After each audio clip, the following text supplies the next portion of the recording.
ويصر الاحتلال على إخراج من تبقى من كوادرنا الصحية ومن تبقى من المرضى وعددهم 25 آخرين على الخروج الآن وقبل مغيب شمس هذا اليوم إلى مستشفى الأندونيسي. أيضا نؤكد بأننا أننا تأكدنا من إقدام قوات الاحتلال على إحراق مباني مستشفى كمال عدوان، وهو مبنى الهندسة والصيانة والمختبر المركزي وقسم العمليات وقسم الجراحة ومخازن المستشفى كاملة، ناهيك عن تدمير كامل للمولدات الكهربائية ومحطة الأكسجين ومحطات تحلية المياه وقسم غسيل الكلى، وما تزال النيران مشتعلة لحد هذه اللحظة في المستشفى.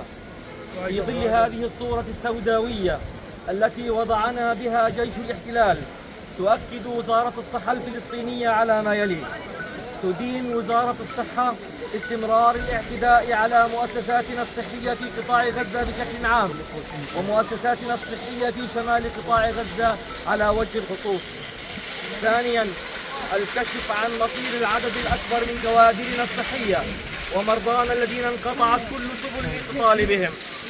ثالثاً، نناشد المجتمع الدولي والمنظمات الإنسانية بالتحرك الفوري لوقف هذه الانتهاكات الجسيمة ضد المنشآت الصحية وكوادرها والمدنيين والمرضى المنومين بها، ونطالب بتفعيل حقيقي للقانون الدولي الإنساني في مثل هذه الحالات.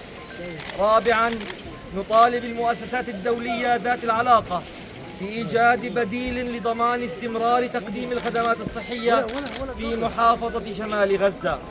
خامساً، نطالب بحماية من تبقى من منظومتنا الصحية في محافظة الشمال والمتمثلة بمستشفى العودة، والعمل على فتح ممرات إنسانية لوصول المرضى إليه، والسماح بإيصال كل المساعدات الطبية واللوجستية والوفود الطبية إليه مع ضمان حمايته من الاستهداف.